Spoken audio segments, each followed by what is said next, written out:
Selamat datang di pertemuan kelima di Divisi Data Analis. Hari ini kita akan membahas tentang evaluasi data. Apa itu evaluasi data? Evaluasi data adalah proses penilaian dan analisis terhadap kualitas keterpercayaan dan kinerja suatu model atau sistem berbasis data. Tujuannya adalah untuk mengukur sejauh mana model tersebut dapat memberikan hasil yang akurat, relevan, dan sesuai dengan kebutuhan atau tujuan yang diinginkan. Next. Mengapa evaluasi data penting? Proses evaluasi data sangat penting dalam pengembangan dan implementasi solusi data, guna memastikan bahwa informasi yang dihasilkan atau digunakan adalah relevan, dapat dipercaya, dan bermanfaat sesuai dengan tujuannya. Next. Pentingnya mengevaluasi model klasifikasi. Mengevaluasi model klasifikasi ini berguna untuk mengetahui apakah model klasifikasi tersebut cocok dipakai dengan data yang kita punya. Dengan evaluasi model juga kita dapat mengetahui manakah model klasifikasi yang efektif dan akurat untuk pengolahan data yang kita punya. Next. Mengapa evaluasi data penting? Yaitu terdapat 3, yaitu keputusan berbasis data, menilai berapa baik model bekerja sebelum menerapkannya, lalu perbaikan model, identifikasi area yang perlu diperbaiki atau dioptimalkan, lalu pembanding model, memilih model terbaik untuk tugas tertentu. Next. Lalu ada poin-poin penting pada pembahasan kali ini yaitu prediksi, akurasi, dan confusion metric. Next.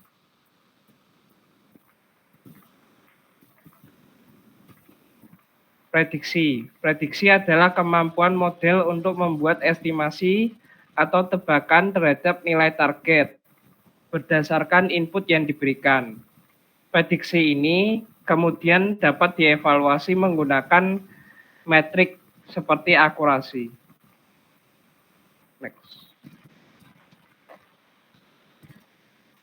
Akurasi. Akurasi adalah salah satu metrik evaluasi yang paling sederhana dan umum digunakan dalam machine learning. Ini mengukur sejauh mana model yang memberikan prediksi yang benar dibandingkan dengan total prediksi yang dilakukan.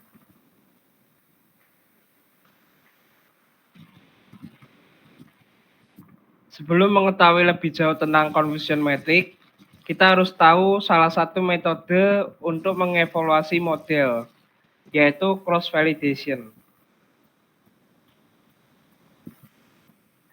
Cross validation merupakan suatu prosedur pemilihan sampel data untuk mendapatkan evaluasi pada model.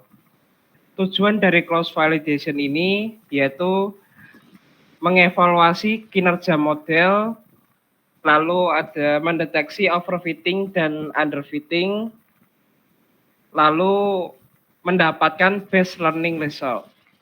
Next.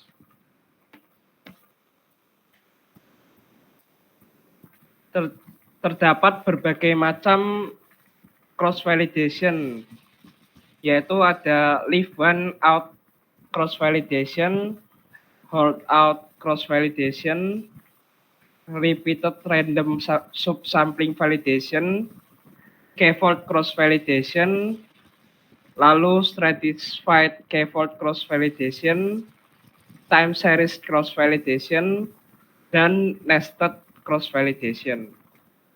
Next. K-fold cross validation merupakan jenis cross validation yang mempartisi data atau memecah data secara merata menjadi kasub, bagian, atau lipatan. Next. Kita coba demonstrasikan seperti ini. Misalnya kita mempunyai 12 data, lalu kita definisikan K-nya 3. Untuk data training ini akan berwarna merah dan data testing akan berwarna biru. Jadi akan dibagi menjadi tiga partisi data. Untuk model pertama yang menjadi data testing yaitu ada 9, 10, 3, 7. Lalu untuk model kedua ada 1, 12, 2, dan 6. Lalu untuk model ketiga ada 8, 4, 5, dan 11. Untuk cross validation ini biasanya digunakan setelah split data. Karena setelah split data ini akan mengambil split data ini akan mengambil random. Jadi kita perlu menggunakan cross validation ini untuk mengevaluasi model menjadi lebih akurat lagi, seperti itu. Next.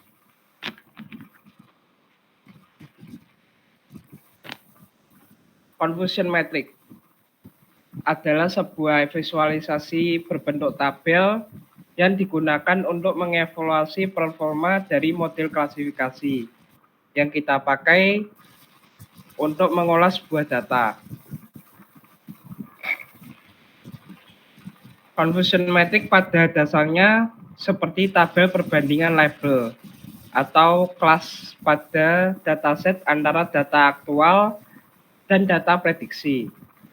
Confusion matrix ini memiliki 4 nilai, yaitu true positif, true negatif, false positif, dan false negatif.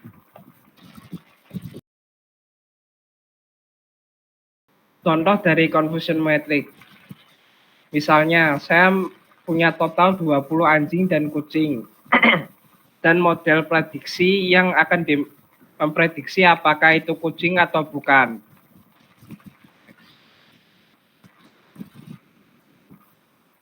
Ini merupakan contoh dari confusion matrix.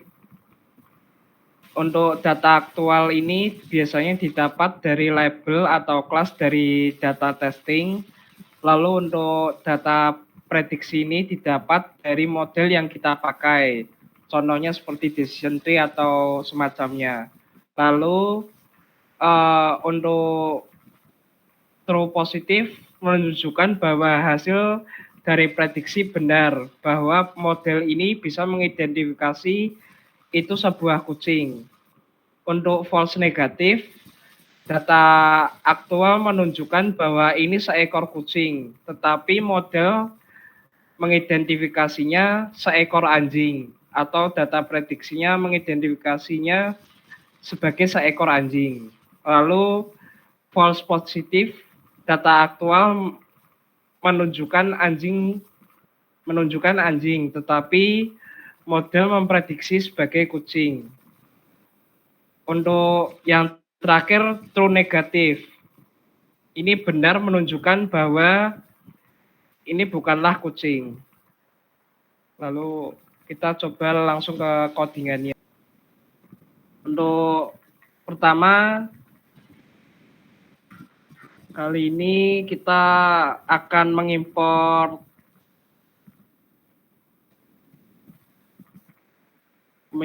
train test split. Train test split ini digunakan untuk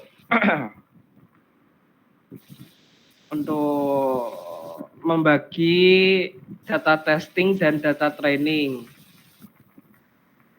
Kita bagi menjadi 70 banding 30. Untuk data trainingnya sebesar 70% dan data testingnya 30%. Lalu untuk cross validation-nya kita import lagi library yang bernama kvault. Lalu numvault ini digunakan untuk pembagiannya kita spesifikkan menjadi 5. Terserah sih ini value-nya mau berapa aja boleh. Lalu kita masukkan ke dalam variabel kf sama dengan kvolt, and split-nya sama dengan numVolt, shuffle-nya menjadi true, lalu di random state 42. Lalu kita di sini menggunakan model decision tree. Kita import dulu algoritmanya, yaitu tree ini. Lalu kita masukkan ke variabel decision tree. Kita pakai tree.decision tree classifier dengan atribut sebagai berikut. Lalu kita decision tree fit xtrain dan ytrain. Lalu ke bawah. Lalu untuk pengecekan dari setiap akurasi dari cross validation, kita bisa menggunakan library yang bernama akurasi score. Lalu kita pakai variabel akurasi score ini menjadi sebuah array, didefinisikan sebagai array, lalu kita buat perulangannya. Setelah buat perulangannya, kita coba ke bawah. Lalu kita import dulu akurasi score untuk mengecek akurasi dari setiap lipatan atau cross validation yang kita tentukan di atas, yaitu sebanyak 5 kali perulangan dengan menggunakan pengecekannya dengan menggunakan variabel akurasi score ini. Kita bungkus, kita definisikan dengan array, lalu kita bikin perulangannya. Setelah kita bikin perulangannya, kita akan mengecek satu-satu menggunakan for i akurasi in enumerate akurasi score, lalu kita print. Setelah itu kita akan merata-rata dari kelima lipatan cross validation tersebut agar kalkulasi model yang dihasilkan akan lebih akurat. Berikut merupakan akurasinya. Untuk volt yang pertama atau lipatan yang pertama menghasilkan 98%. Lalu untuk volt yang kedua menghasilkan 1. Lalu untuk volt yang ketiga menghasilkan 96%. Volt yang keempat 98%. Volt yang kelima menghasilkan 1%. Lalu setelah di rata-rata kita mendapatkan value ini 98%-an, seperti itu. Lalu ke bawah,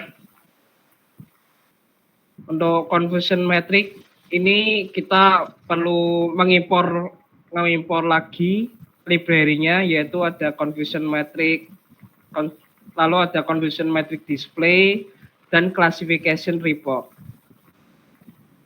Lalu ada Seaborn, SNS, lalu ada Matplotlib, PyPlot, SPLT.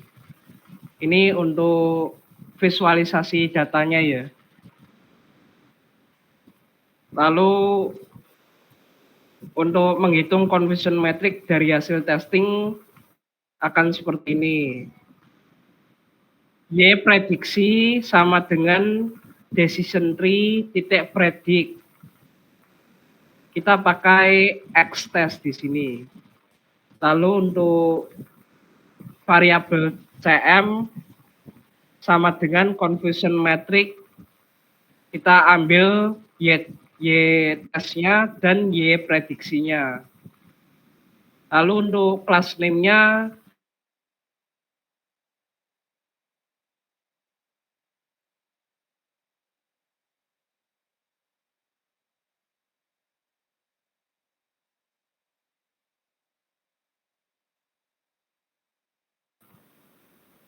Y test, Y prediksi, lalu target class name-nya berapa.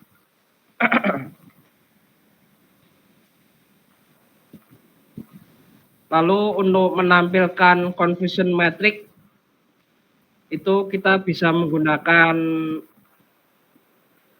PLT, figur fix size-nya kita kasih 8,6, lalu SNS heatmap CM, not true, FMT-nya D, lalu CMAP-nya blue, warnanya blue. Lalu untuk PLT X labelnya, untuk yang horizontalnya kita beri label predicted label, lalu untuk Y labelnya kita atau vertikal labelnya kita berikan true label. Lalu kita show PLT show untuk precision recall F1 score lalu support. Di sini bisa dilihat negatif. Untuk yang negatif itu precisionnya 1, untuk recall-nya jadi 0,98, untuk F1 score-nya 0,99, untuk support-nya jadi 138.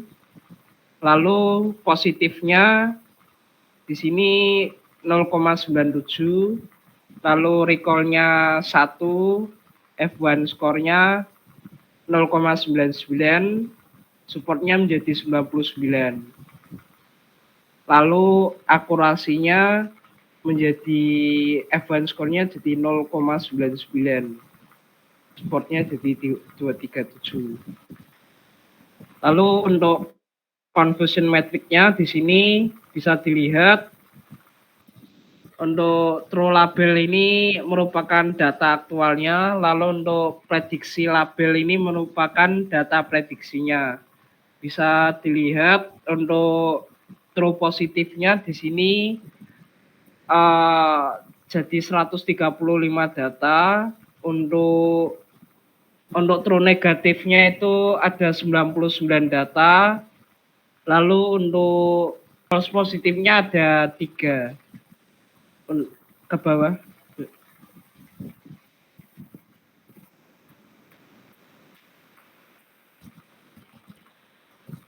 Lalu di sini akan selanjutnya yaitu adalah visualisasi data decision tree.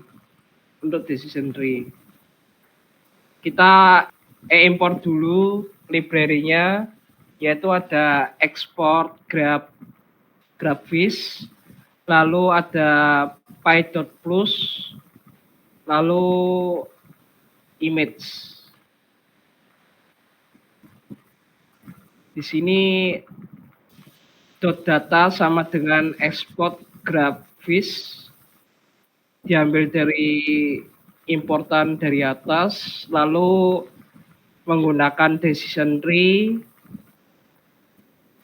Value max depth-nya kita definisikan 5, out file-nya non, field-nya true, lalu rounded-nya true. Lalu untuk fitur yang kita masukkan yaitu ada age, gender, impulse, pressure height, pressure low, glucose, KCM tromponin. Lalu kelas name-nya ada negatif dan positif. Lalu kita membuat grafiknya.